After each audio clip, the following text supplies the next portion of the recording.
اور team member سیما کنور صاحبہ کو دعوت دوں گی کہ وہ آئیں اور علامہ صاحب کے بہت ہی مشہور و معروف ٹاپک پہ لیکچر دیں۔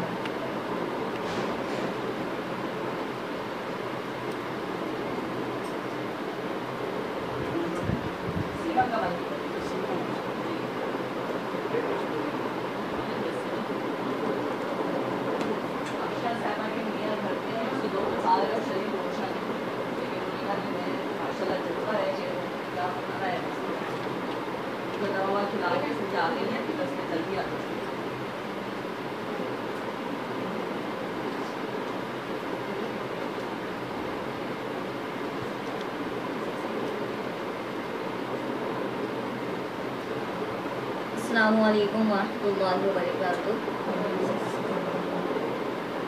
نحمد ونصلی ونسلم علی رسولہ الکریم، اما بعد فاعوذ باللہ من الشیطان الرجیم، بسم اللہ الرحمن الرحیم۔ علامہ صاحب کے تمام ہی مضامین بہت ہی بہترین، اور آج میں پورے دن تقریباً وہ بک پڑھ رہی تھی علامہ صاحب کی کہ کیا احمدیہ قادیانی جواب دے سکتے ہیں، اور وہ بک پڑھ کر جس میں بہت ساری باتیں اور بہت کچھ نیا سیکھنے کو ملا، اس میں ایمان بھی تازہ ہوا اور اللہ تعالیٰ کا بے حد شکر ادا کیا کہ قرآن کریم میں اللہ تعالیٰ فرماتے ہیں وَمَن يَبْتَغِ غَيْرَ الْإِسْلَامِ دِينًا فَلَن يُقْبَلَ مِنْهُ، کہ جو کوئی اسلام کے علاوہ کوئی اور دین لے کر آئے گا اس کو قبول نہیں کیا جائے گا۔ تو اس وقت اللہ تعالیٰ کا شکر ادا کیا کہ اللہ تعالیٰ نے ہمیں اسلام جیسی نعمت عطا کی، اور وہ قادیانی کہ جو 55 سال قادیانی رہے اور اس کے بعد پھر اسلام کو انہوں نے قبول کیا اور قادیانیت چھوڑی۔ 55 سال قادیانی رہنے کے بعد انہوں نے قادیانیت چھوڑ دی، اور وہ پورا جو ان کے الفاظ تھے، ورنہ ان کے بارے میں ہم نے نظم کی صورت میں تو اس کو پڑھا تھا کہ احمد بخش چندہ صاحب کی کس طرح وہ نظم کی صورت میں ہم ان سب کو دیکھ رہے تھے، لیکن جب آج اس پوری بک میں وہ ان کے الفاظ پڑھ رہی تھی تو وہ پڑھ کر اللہ تعالیٰ کا بہت شکریہ ادا کیا کہ اللہ تعالیٰ نے علامہ صاحب کے ذریعے ایک ایسا مضمون دیا کہ جس کے ذریعے لوگ اس جگہ سے ہٹ کر اسلام کی طرف آئے، صحیح دین کی طرف آئے ہیں۔ یعنی ایک ایسا مضمون کہ جو انسان کو آگ کے گڑھے سے نکال کر خیر کی طرف لے کر آئے، کیونکہ جب تک انسان کے پاس اسلام نہیں ہے، جب تک وہ مسلمان نہیں ہے، تو کوئی بھی نیکی قابل قبول نہیں ہوگی، اور جب اسلام آ گیا تو فَمَن يَعْمَلْ مِثْقَالَ ذَرَّةٍ خَيْرًا يَرَهُ، کہ ذرہ برابر بھی نیکی اگر لے کر آ گئے تو وہ بھی اللہ کے یہاں قابل قبول، اللہ تعالیٰ اس کو بھی بڑھا چڑھا کر دے گا۔ تو اللہ تعالیٰ سے دعا کرتی ہوں کہ اللہ تعالیٰ اس مضمون کو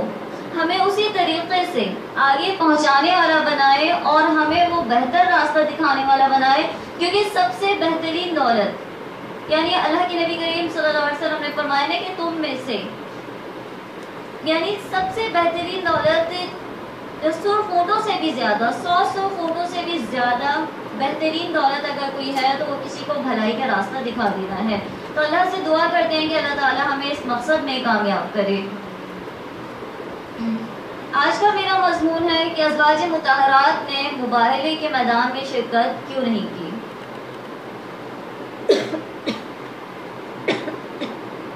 شیعہ حضرات جو ہیں وہ اس بات پر اعتراض بھی کرتے، اور وہ صرف اہل بیت حضرت فاطمہ، حضرت حسن اور حضرت حسین اور حضرت علی کو ہی مانا کرتے، اور اس وجہ سے کہ وہ کہتے ہیں کہ مباہلے میں نبی کریم صلی اللہ علیہ وسلم صرف ان 4 کو لے کر گئے، جیسے کہ قرآن کریم کی آیت ہے کہ اللہ تعالیٰ نے فرمایا کہ تمہارے بیٹے بھی آئیں اور تمہاری عورتیں بھی آئیں اور ہماری عورتیں بھی آئیں اور ہم اپنی جانوں کے ساتھ بھی آئیں اور تم بھی اپنی جانوں کے ساتھ، یعنی تم خود آ جاؤ، ثم نبتہل، پھر ہم مباہلہ کر لیں، یعنی پھر مباہلہ کرنے کی دعوت دی جا رہی ہے۔ اور قرآن کہتا ہے کہ تعالوا الی کلمۃ سواء بیننا وبینکم، اس کلمے کی طرف آؤ کہ جو ہمارے اور تمہارے درمیان برابر ہے، یعنی اس کلمے کی طرف، لا الہ الا اللہ کی طرف آ جاؤ جو ہمارے اور تمہارے درمیان برابر ہے، اور اس پر مباہلہ کرنے کے لیے بلایا گیا۔ تو عیسائیوں کو کہا گیا کہ تم بھی میدان میں نکلو اور ہم بھی نکلیں گے، اور پھر لعنت کریں گے جو ہم میں سے جھوٹا ہے، تو اس پر اللہ تعالیٰ کی لعنت ہوگی۔ اور کس طرح سے کہ آپ صلی اللہ علیہ وسلم نے اپنے خاندان کے تمام بیٹوں، عورتوں اور سب کو لے کر آنے کے لیے کہا گیا، جس میں آپ چاروں کو لے کر گئے۔ تو شیعہ حضرات نے اس سے ثابت کیا کہ اہل بیت تو صرف 4 ہی ہیں، یعنی ازواج مطہرات کے جن کا بہترین مرتبہ، کہ جن کا بہت ہی زیادہ افضل ترین مرتبہ، وہ کہتے ہیں کہ ازواج مطہرات اہل بیت میں شامل نہیں، اگر وہ شامل ہوتی تو وہ اس مباہلے میں بھی لازمی آپ صلی اللہ علیہ وسلم انہیں لے کر جاتے۔ قرآن کریم میں سورہ احزاب کی آیت نمبر 32 اور 33 میں لکھا ہے کہ اے نبی کی بیویوں لستن کاحد من النساء، ایک جگہ فرمایا کہ تم عام عورتوں کی طرح نہیں ہو،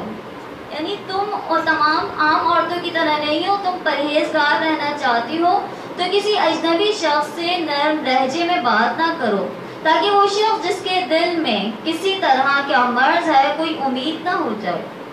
دستور کے مطابق معروف بات کیا کرو اور اپنے گھروں میں ٹھہری رہو، یعنی اللہ تعالیٰ نے یہ حکم دے دیا وَقَرْنَا فِي بُيُوتِكُنَّ وَلَا تَبَرَّجْنَ تَبَرُّجَ الْجَاهِلِيَّةِ الْأُولَىٰ، کہ اپنے گھروں میں ٹھہری رہو اور زمانہ جاہلیت کی طرح بناؤ سنگار نہ کرو، اور نماز پڑھتی رہو، زکوٰۃ دیتی رہو، اللہ اور اس کے رسول کی فرمانبرداری کرتے رہو۔ اے پیغمبر کی بیویوں، اللہ چاہتا ہے کہ تم سے گندگی کو دور کر دے اور تم کو پاک صاف کر دے۔ اسی طرح فرمایا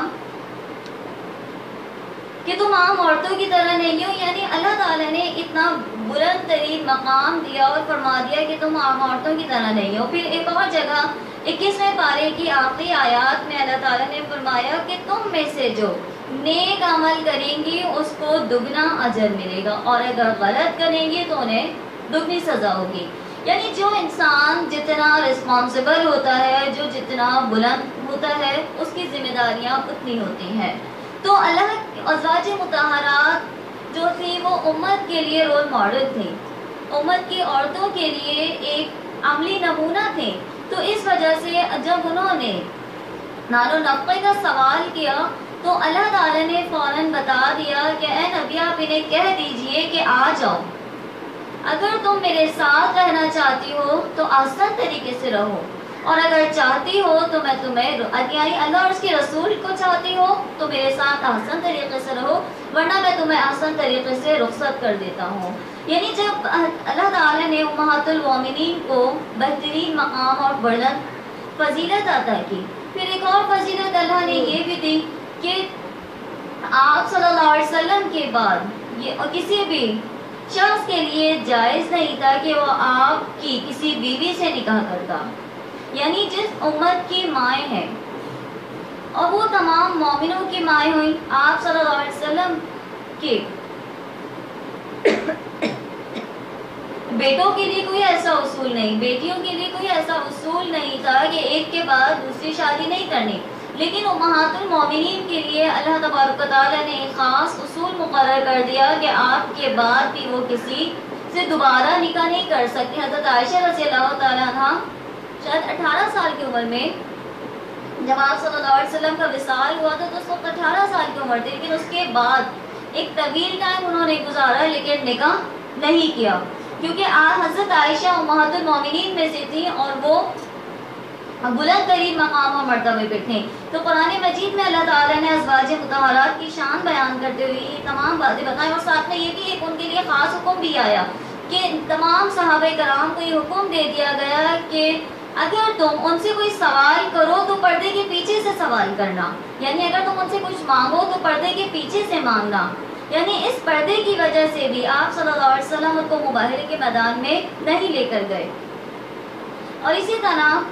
پیغمبر مومنوں پر ان کی جانوں سے بھی زیادہ حق رکھتے ہیں، اور پیغمبر کی بیویاں ان مومنوں کی مائیں ہیں۔ اس طرح سے ان تمام آیات سے یہ ثابت ہوا کہ نہ لے کر جانے کی کوئی نہ کوئی وجہ ہے، اور یہ جو شیعہ حضرات اس وجہ پر، یعنی صرف وہاں مباہلے کے میدان میں نہ لے جانے کی وجہ سے وہ اہل بیت سے نکال دیتے ہیں، تو یہ ایسا ممکن نہیں ہے۔ تو ان لوگوں کو چاہیے کہ وہ صحیح طریقے سے پہلے دیکھیں اور اس کو جانیں، کیونکہ جس طرح ہم نبی کریم صلی اللہ علیہ وسلم سے محبت رکھتے ہیں، آپ سے محبت ہماری ایمان کی شرط ہے۔ اللہ کے نبی نے فرمایا لا یؤمن احدکم حتی اکون احب الی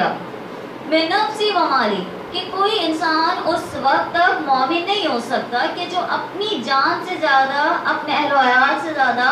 اپنے مال سے زیادہ، یعنی دنیا کی ہر چیز سے زیادہ وہ جب تک نبی سے محبت نہیں رکھ سکتا، جب تک اس کا ایمان کامل نہیں ہو سکتا۔ اور نبی سے محبت یہی ہے کہ نبی سے جڑے ہر رشتے سے محبت کی جائے، یعنی ایون کہ آپ صلی اللہ علیہ وسلم نے جس صحابی سے جتنی محبت کی، ہمیں بھی چاہیے کہ ہم ان سے اتنی محبت کریں، ہمیں اس پر بھی اجر رکھتا ہوگا۔ اللہ سے دعا ہے کہ اللہ تعالیٰ اس مضمون کو ہمیں